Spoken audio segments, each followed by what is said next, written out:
როგორ გადავეჩვიოთ ტყუილსა? ტყუილი ბავშვო პატარა ცოდო არ არის.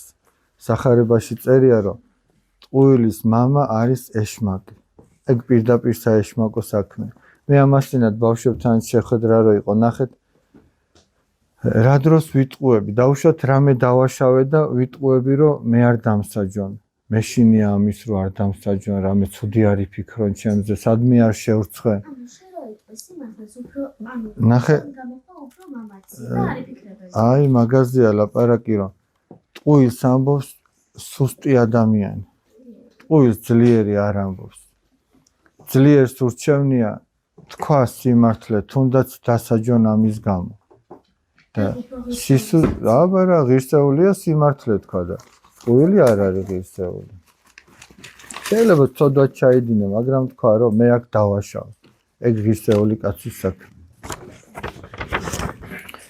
ვინც ცდილობს რომ ყოველთვის მართალი იყოს და თუნდაც ტყუილის ხარჯზე, თუნდაც ხის გადაბრალების ხარჯზე, ეს უღირსებაა.